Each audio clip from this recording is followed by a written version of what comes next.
deal is being spoken and a great deal has been written about the idea of miracles in general and about the miracle of Purim in particular.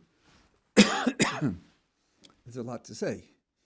I'd like to share with you a perspective, I think a progression that runs through the historical miracles for the Jewish people. Purim is next to last. Hanukkah is really the last in the progression.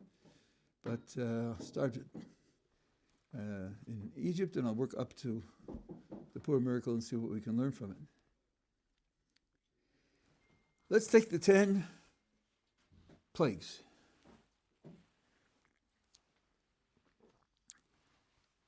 The 10 plagues can be divided into two groups. One group where the plague was an absolute contradiction to nature. Nothing like it happens naturally at all, period. And the other category is where you have a natural process, but accelerated and increased and starting and stopping at precise moments, all predicted by a prophet, which means that it's a natural process behaving in a supernatural way. Let me illustrate each category so that you'll get a feeling for what I'm talking about. First plague was changing the water of the river to blood. That was a single moment, instantaneous plague. The whole length of the river turned to blood. They couldn't drink the water for 7 days because the Torah testifies 3 times. The fish all died because the fish died, even though new water was flowing through, and after a while all the blood had been washed out, but the rotting fish made it impossible to drink the water. Now, water doesn't turn into blood, period. Not on the 3rd Monday of the month, and not at 11:59 at night, and not in a thimble. It just doesn't happen. Or, for example, the miracle of hail. The Torah testifies that there was fire with the hail. Fire and hail just don't abide together. I know there are methane crystals on the seafloor, which when you take them to the surface, spontaneously ignite, but that's not coming down from the sky. You have darkness for 3 days and 3 nights continuously with immobility, and you have the death of the firstborn. There's no medical condition, as far as we know, that attacks firstborn children. That's where that nature was simply swept aside. The other 6 didn't have that character. For example, frogs.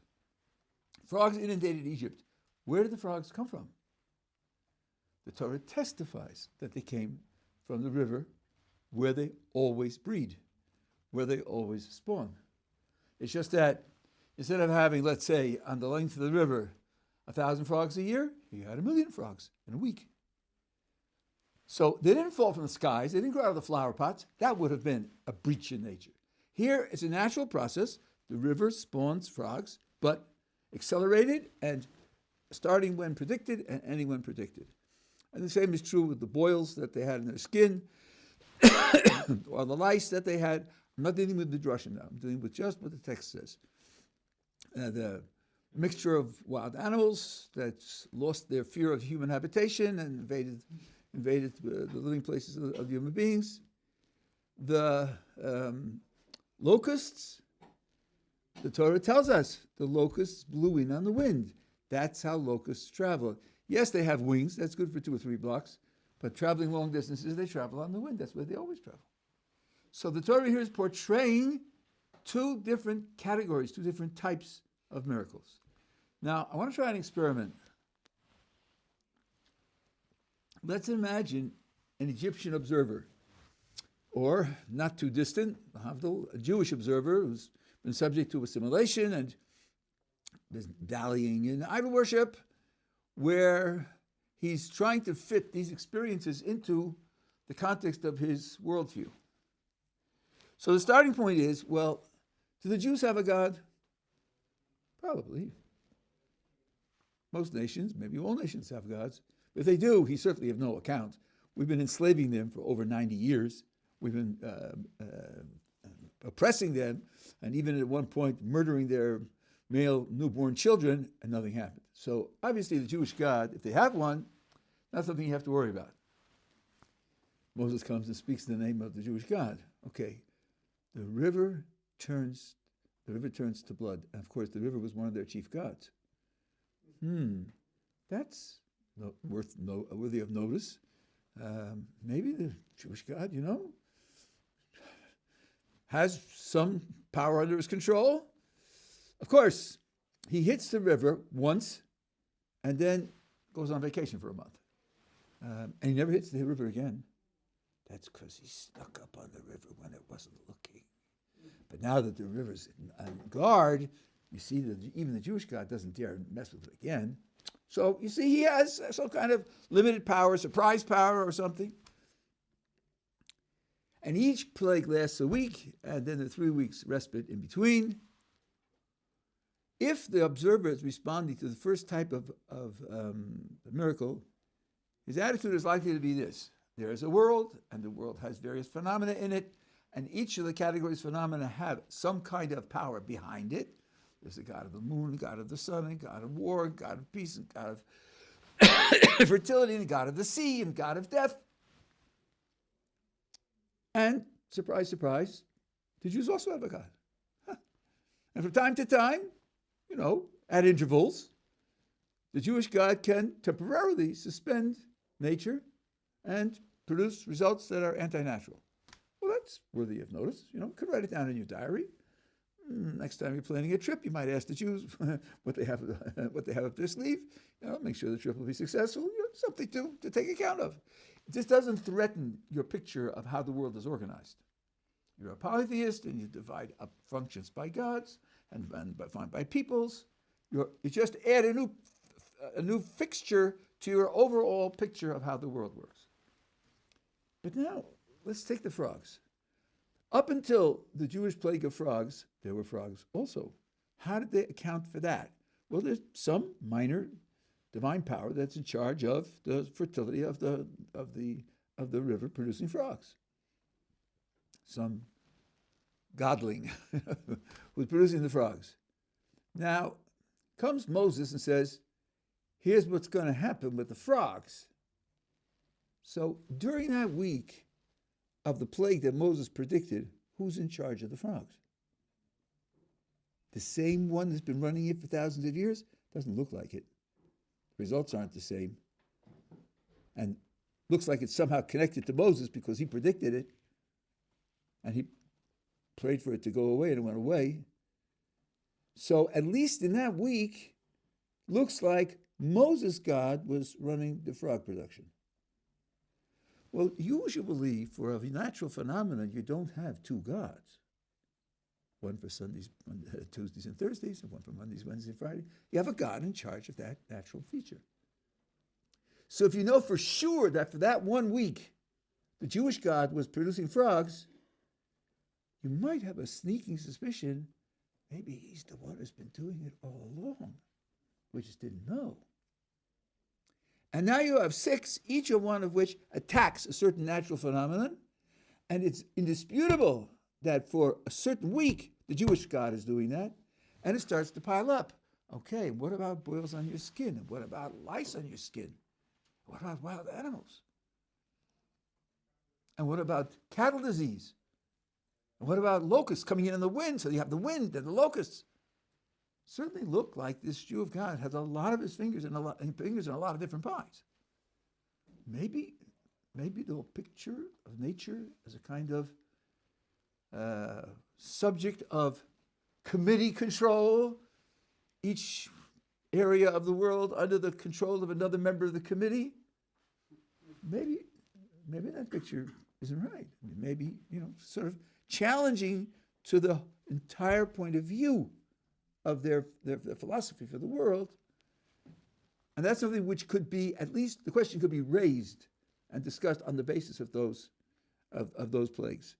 Now, the word miracle in Hebrew is nes, and that root has 2 other applications, and they have a common meaning. One use of that root is to describe a test. What do the tests do? Why do people give tests of anything? You see my clay pots? My clay pots are hard. I know everybody says that, but mine are really hard. The buyer says, prove it. So watch. I'm holding the pot. Here's a hammer. Hit it as hard as you want. Bang! And the hammer bounces off and it rings like a bell and it doesn't crack. The guy says, wow, your clay pots are special. What's the point of a test? The point of a test is to reveal something that isn't observable. They give you a test in university because you can't read the folds in your cerebrum. You can't read your mind to figure out what you know and what you don't know. This is a symptom. I know, tests can be answered other ways, and there's always AI and people who do it for money. But that's the point of a test. The point of a test is reveal something that's otherwise hidden. So maybe one of the points of a miracle is to reveal something that's otherwise hidden.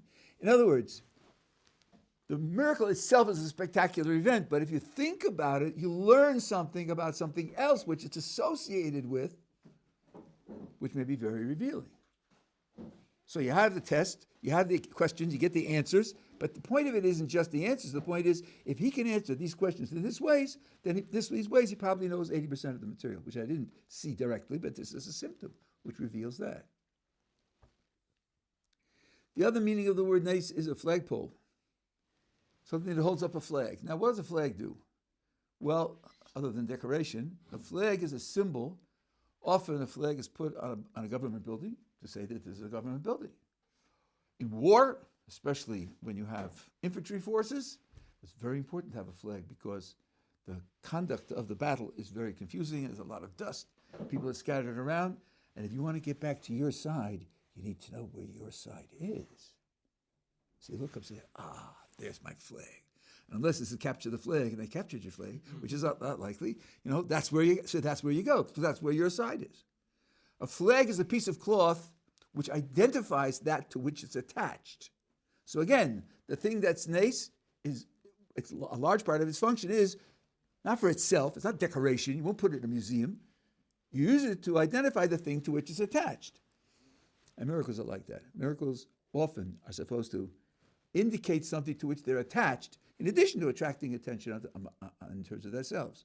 So here, the two categories in Egypt, the first calls attention to the existence of a Jewish power that has some scope to violate nature from time to time. And the second raises the question how one should think about nature. Should we think about it in polytheistic terms? Or should we think about it perhaps as being under the control of the Jewish God? And I must say, if you're thinking of that option, I said this from my own analysis for many years. Recently, I saw the Maharal says it, so I was very happy to see that. Polytheism is by far the more natural way to look at the world. Because the phenomena in the world do not look unified. They don't even look like they're related to one another. Let's take, for example, the shining of the sun and the growth of grass. The shining of the sun is where the sun is and how long it shines is absolutely fixed. It's the same year after year. You can predict it from day to day, week to week, and month to month. You know where the solstices are. You know where the equinoxes are. It's absolutely constant and repetitive. Grass grows in the spring and lives through winter and dies in the fall and is dead all winter. It grows in the spring and about down in the summer. Do those two phenomena look like they're similar in any way? And how about the wind? The wind blows largely arbitrarily. So that's something which just seems to be random. And then you have the tides. The tides go in, the tides go out, the high and low tide, and somehow they're related to the moon. Would anyone dream on his own that these four phenomena are under the control of the same power, the same agency, the same causation? Why would he dream that? They have nothing in common. So it's very natural to say that each one has its manager, which controls its behavior, because the behaviors are very, very different from one another. I'm not a historian, but I have seen people write that the idea of a unified science, not the grand unified theory, which isn't, because it leaves out gravity, but the TOE, the so-called theory of everything, the very idea of searching for a theory of everything is the fruit of monotheism. If you are a monotheist and you believe that the whole universe is created by one agent with one mind, Then you might say, behind the diversity, there could be a common agency. But other than that, I don't think it's intuitive at all. So here you have in the second class of miracle a hint of a revolutionary idea for that time, which would explain what you see. Without that, you'd have to have an ad hoc description of what's going on. Yeah. Question? No. So we're together so far? Yeah.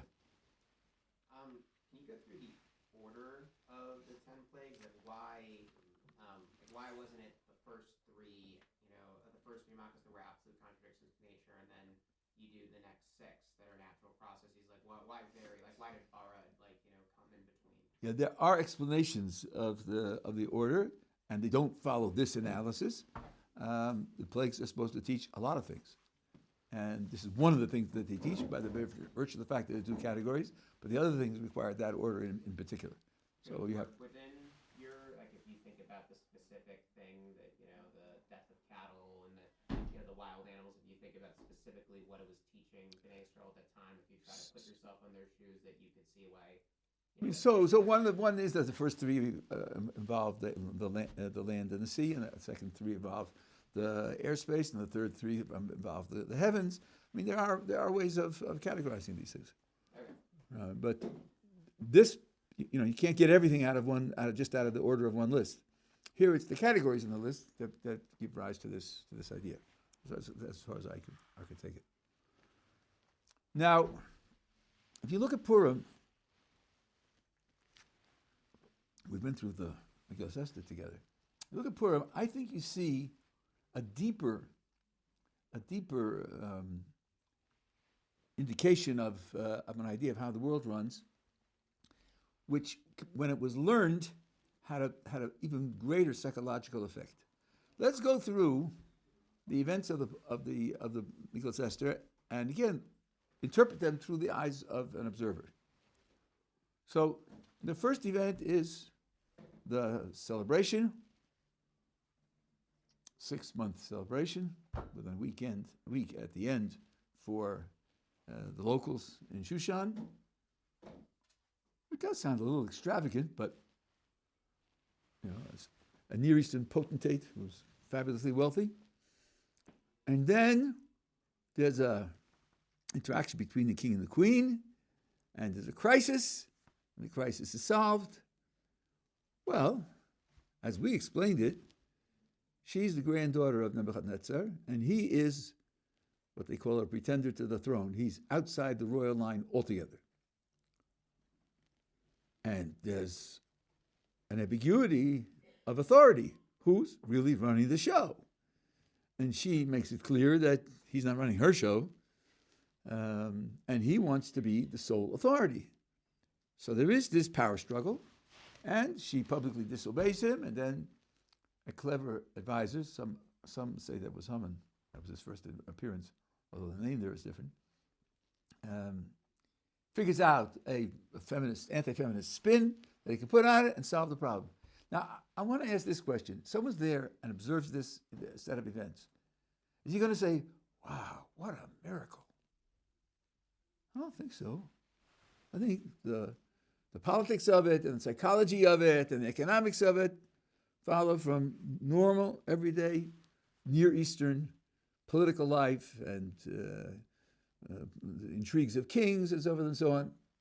I don't think he would regard it as anti-natural in any respect whatsoever. It just seems to be one of the things that happened in this fellow's early kingdom. Okay, so then the queen is gone. According to the oral tradition, she was killed. He's got to get a new queen. So there's a beauty contest all over the empire. And guess what? Esther is chosen.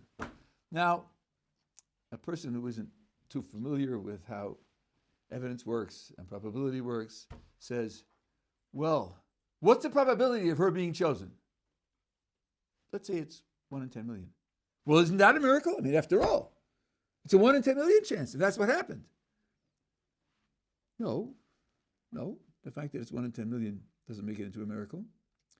Because a lottery is precisely an engine that produces a very improbable result.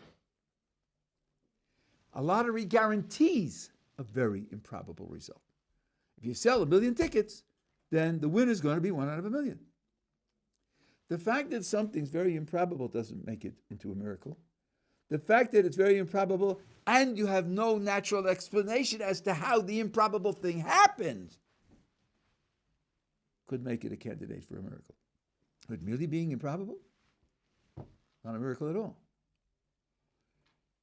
So here's guaranteed to be that way. Now, if you're a Jew and you're looking at it and you see Esther, you think, why was it a Jew? But of course, if it had been a Parthian, the Parthians would have asked the same question. So again, somebody's going to ask that question. Whoever's chosen is going to say, wow, it's one of ours. So again, we have a naturalistic procedure which produces this result.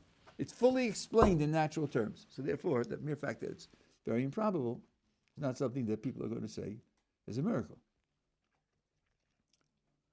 Okay, then the two advisors of Ahasuerus plot against his life. And Mordechai overhears their conversation and tells it to the queen tells it to the king, and the king's life is saved.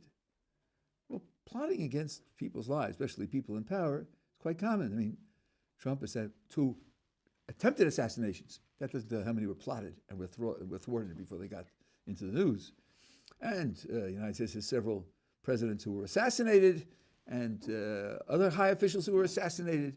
So that sort of thing is certainly not miraculous that somebody wanted to kill him. And most of the times, the plots to kill people, these famous people, are stopped because otherwise it would hardly pay to be famous. They'd have a short life.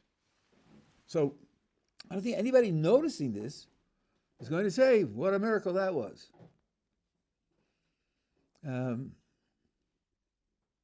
Then Haman becomes prime minister. Well, if he's the one who gave the advice to the king how to solve the problem with Vashti, he's a very valuable man. He took a potential challenge to the king's authority and turned it around into a great victory for the king. So he's a wise guy. And kings need prime ministers. They gave him special authority. Then Haman conceives a hatred for Jews. I'm leaving again the Midrashim on the side, but according to the strict reading of the verses, Mordechai doesn't bow down. Everybody else is bowing down. Mordechai doesn't bow down. And that kills Haman. Can't stand it. The world isn't big enough for the both of us, and it's Mordechai who's going to go. But to take revenge on a Jew was so paltry. You noticed a Jew? What's the matter with you? It bothered you? Come on. Would you notice a fly landing on your arm? I mean, Jews are nothing. Why would that bother you? And he knows that. And he doesn't want to look trivial in the eyes of the people. So he says, I'll make it a political thing, and I'll go after the whole people, the whole Jewish people. Persecuting Jews is not a new thing.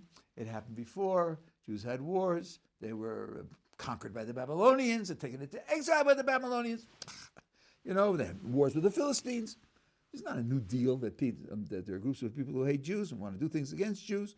All right, here it's more extreme in its definition, but being in danger and that sort of thing, for Jews, that's certainly not something to say has to be against the nature of the world. In fact, the Midrash says it the other way. The Midrash says, imagine a lamb surrounded by 70 wolves. What would you expect? Not even a wolf will be left. Nothing.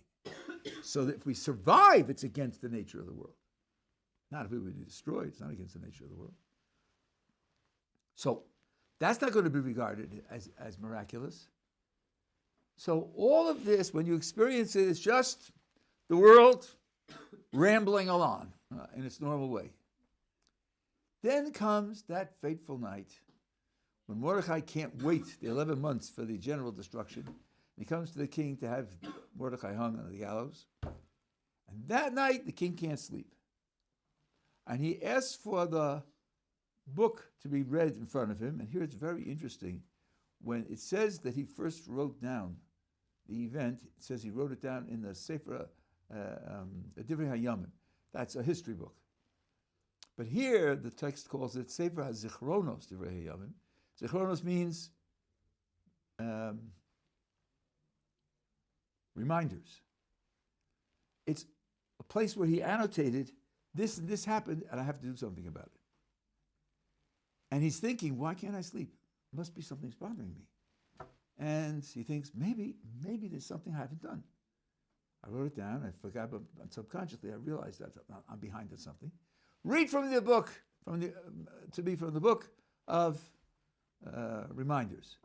And the book just happens to be open to what happened years before when Mordechai saved the king's life. And then the king hears it and he says, ooh, Mordechai saved my life. What do we do for Mordechai to recognize him? Now, it didn't bother him when he saved his life. It didn't bother him enough to prevent him from forgetting it for years.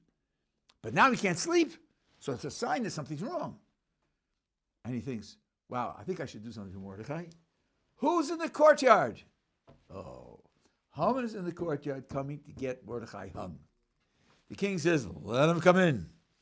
And he comes in, and the king says to Haman, what should be done for a person the king wants to honor? And Haman says, who does he mean other than me? I'm the highest in the whole kingdom. And he sets out this very elaborate process of honoring. And the king says to Haman, go take Mordechai the Jew and do everything that you said. Now, I think the reader at this point, or the person who's living these events, thinks, wait a minute, this is a little too much. This is a little too much. If you wrote this as a novel and tried to sell it, I think at this point the editor would say, this is too contrived. It's too contrived for the reader to believe that it could really happen that way. And that's right. That's the point of the whole story. Here's where the flag begins to wave. Wait a minute. This didn't happen by accident. That he should be saved on the very moment when Haman came to kill him in this reversal.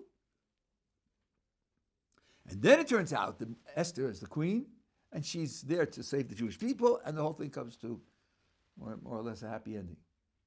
So now, when a person sees that, at the end he says, this is clearly the divine providence, it's clearly God's hand. No question that this didn't happen in natural terms. That's step one. But now, I think this is a crucial step. Step two is, he'll go back over in his mind. So let's go back to the party, the 6-month party, when Vashti raised her voice against the king, and there was a crisis and she was pushed out. Was that an accident? Was that just normal politics? Isn't that how Esther got in to be queen? So she'll be here now, years later, to save the Jewish people? So maybe that wasn't an accident. Maybe that also was programmed. And then what about Mordechai overhearing the plot and telling the queen, and thereby the king being saved? That's how Mordechai got saved in the end. Because of that event, when Haman came to kill him, instead of being killed, he was honored. So maybe that wasn't an accident either.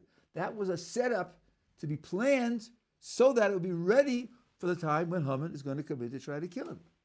And what about the king not rewarding Mordechai on the spot? I think you could have a semi-natural explanation of that. Jews were of no account. He had 127 provinces. Each province was a local kingdom. And he was like what the Persians called King of Kings. That's why Kodesh Baruch is sometimes called the King of Kings of Kings.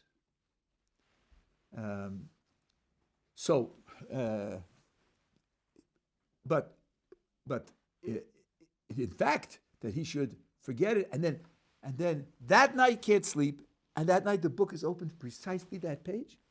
I mean, the scroll. So that's certainly not by accident. So the whole thing was set up even beforehand. And think of it: Mordechai told Esther, and Esther told the king in Mordechai's name. Did that have to happen? Well, that is a Jewish idea. When you have a piece of information that you're sharing with someone, you got it from somebody, you tell people where you got it from. But that little detail, if she hadn't told it in Mordechai's name, it wouldn't have been any good at all. No, it's because it's told in his name. So here the message is that there are things that look completely natural, and you have to understand that they're not. This is much deeper than the second type of plague. In the second type of plague, the plague is clearly supernatural. The frogs and the lice and the boils, etc. It's clearly supernatural because the way in which it occurs is supernatural. What it's supposed to indicate to you is that there is a power behind it that's in charge of it, and maybe in charge of a lot more than you used to think. Here you start with something that's totally natural the way when you experience it. It looks like it's not remarkable at all. And then you go back and change your mind about it. Now, we have a principle called binyan. When something happens, you analyze its theme and then understand that it's an instance of a much broader category. Just like in this case, things appeared to be natural, and then it was revealed by later culminations that they weren't natural. So the other things that you take as natural and you think are blind and you think are just random, those two aren't what you think. I used to call this exploration the nature of nature. Because nature isn't what you think it is. Nature isn't what it's advertised to be. It's not something that happens unmanaged, uncontrolled, undirected. It looks that way because the one who's directing it wants it to look that way, but not because it really is that way. So that's the lesson of this miracle, and that makes this miracle a much deeper lesson. Potentially, this miracle could apply to the whole of your life. Times when you don't see God's hand in what's happening, that just means it's hidden. Doesn't mean it's not there. And indeed, if you think through it, you'll see that in the Purim story and in the practice of Purim, there's a tremendous theme of revealing hidden facts and hidden characteristics. You've heard at least 6 times already that God's name doesn't appear in the whole of Megillah Esther. And by the way, it's not the only book in the Tanakh that's true of. Some people want to make it sound grand, and they say that, but it's not in Song of Songs either. And then you probably have heard, the oral tradition teaches us that when the text says King Achashverosh, it's referring only to the flesh and blood person sitting on the throne. But when it says the king, it's referring to both Achashverosh and to Kadosh Baruch Hu. But it's referring in a way that when you read the text, you don't see it. You have to be told it. And that colors a lot of the events that take place. When it simply says, the king, when she goes in at the danger of her life to the king, she's going before both kings. And what she does vis-a-vis the king above is what determines what happens with the king below. And we talked about the idea of Pur, the lot. And the Megillah strangely says several times, Haman cast the Pur, that is the lot, the Goral. And we pointed out, the book's written in Hebrew for Hebrew readers. The book understands that the reader won't know what a Pur is, because that's a Persian word. So the book puts it in Persian, and then says, by the way, that's the Goral. So Hebrew, leave it out. The whole book is written in Hebrew. Why put it in and then translate it? What's the point of that? The point of it is that there's a hidden nature to lots. And Haman didn't know that. He used a lot to determine the day which will be good for what needs to happen. And they had their polytheistic, idol-worshipping interpretation of how the lots work.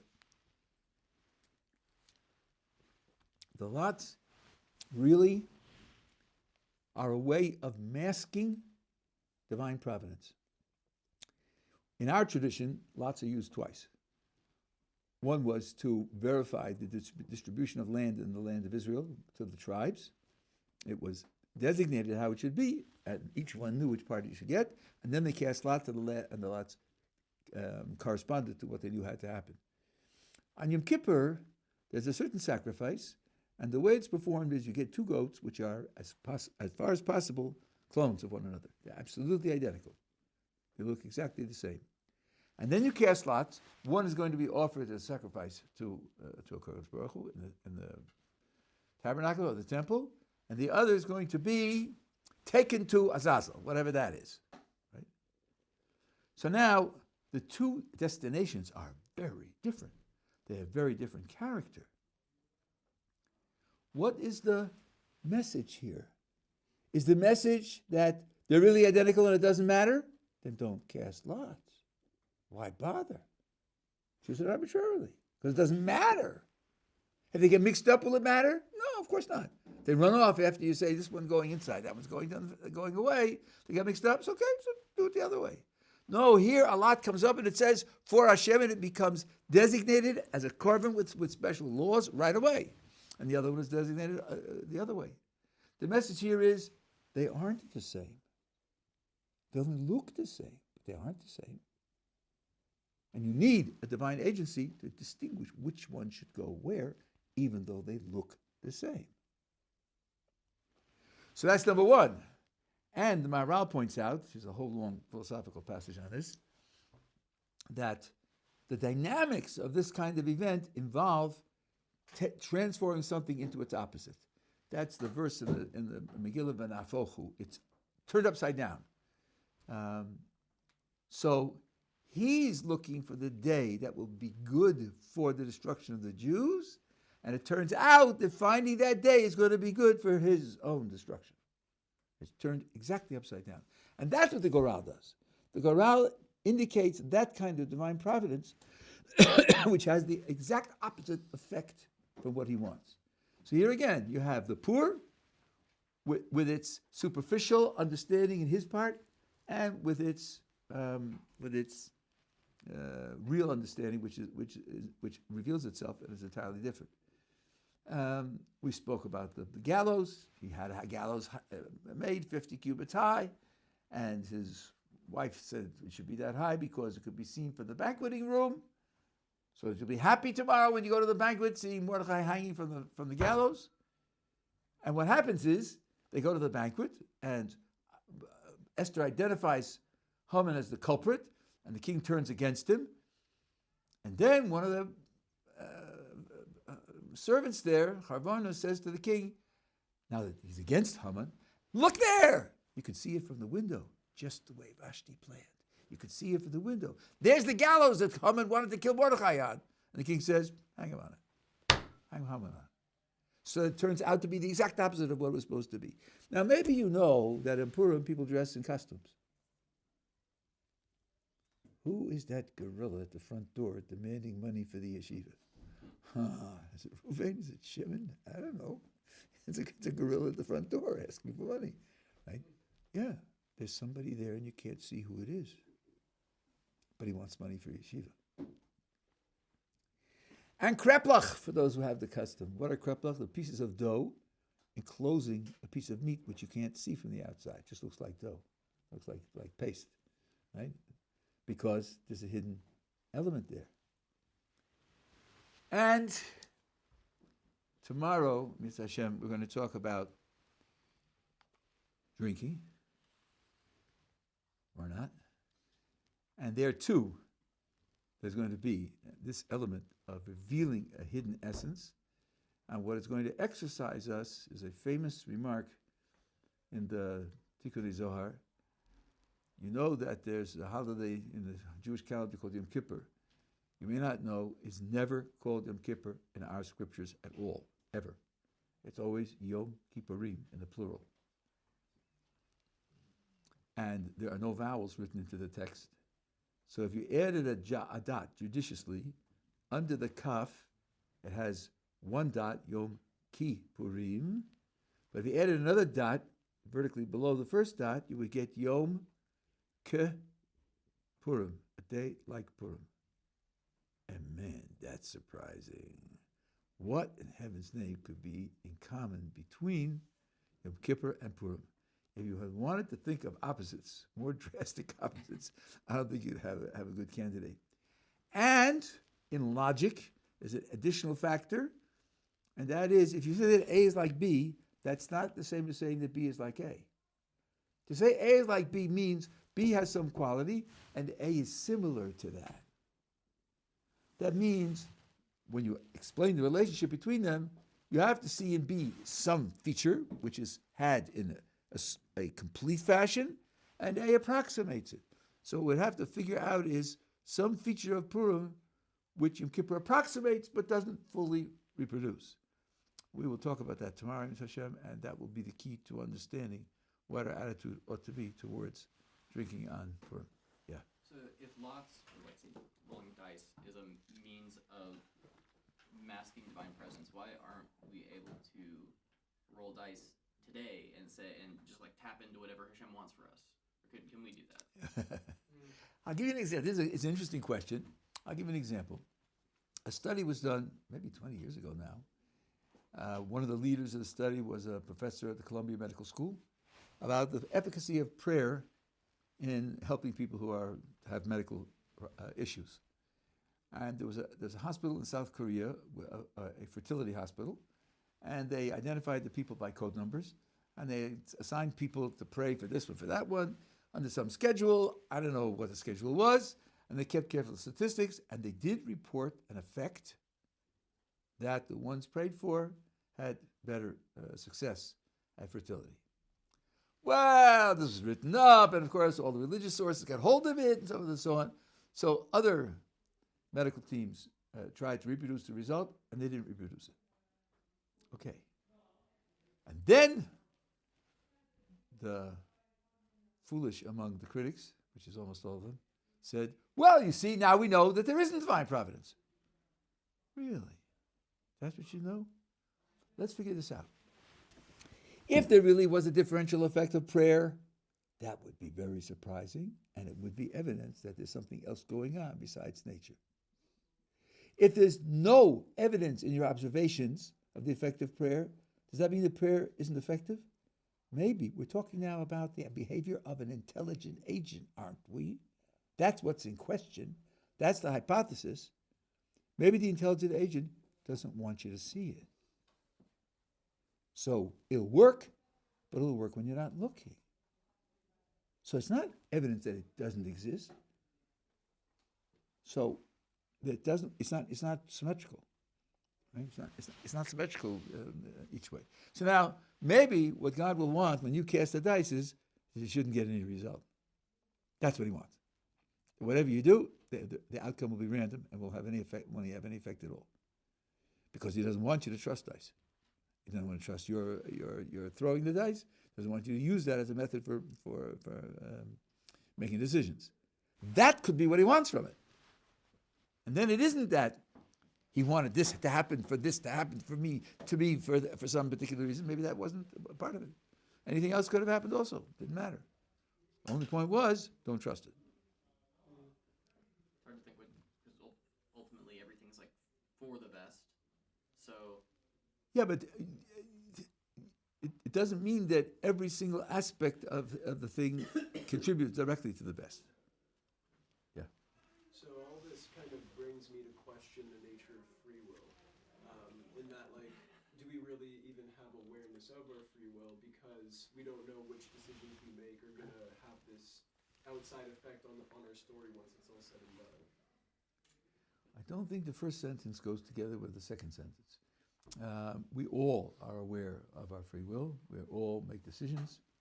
And the experience of making a decision is the outcome is up to me, and my decision is what's going to make it happen. Okay. We can't always predict what the outcome will be. That's something else. But every decision is a decision to work for a certain outcome. You know, you never make a decision, almost never make a decision just to raise your hand. You raise your hand to signal, you raise your hand to get a cup of coffee, we're conscious of it all the time. That's the difficulty for people who say that there isn't really free will. It means giving up something that's absolutely obvious to every human being all the time. They still could be right, but they ought to fight the uphill battle. They ought to show us very convincing reason to think that it's so. As far as the consequences are concerned, Hashem has set up the world in an observably ordered way. I mean that as a qualification. He wants us to see order so that we can make decisions. If we didn't see order, we couldn't make decisions at all. Everything would be random. That doesn't mean that behind the scenes when we're not looking, it's ordered. No, there's no guarantee for that at all. It's just so that we will be able to make decisions. Yeah. So before ask the question, can you just check my premise that an instinct, like a reflex, wouldn't be exercising my free will? Absolutely. That's correct. So would it be possible to take an individual and put him through some like terrible circumstances where you in theory put him in a position where he has no free will? Yes, I think that is true. I think it can be done. For example, I would imagine a child who's forcibly injected with crack 3 or 4 times, becomes addicted to crack, won't be able to not steal. No, permanently, I'm saying. I'm sorry? Like permanently, he. What difference does it make? exercise. But what difference does that make? In terms of the principle of the thing, it doesn't matter whether it's for 5 minutes or for 50 years. Point is, during that period of time, he doesn't have free will. And God will allow him to live his life never having free will. Will God allow someone to end someone's life total by killing him? Yeah, right? Yeah. Okay, so that's a much bigger loss of free will than just floating through life as a robot. When you're dead, you have nothing, right? No guarantee, when God does that, under what conditions, and what the reasons are, is a whole long story. But yeah, of course, a person has the ability to do that. Okay, so tomorrow we'll talk about drinking or not.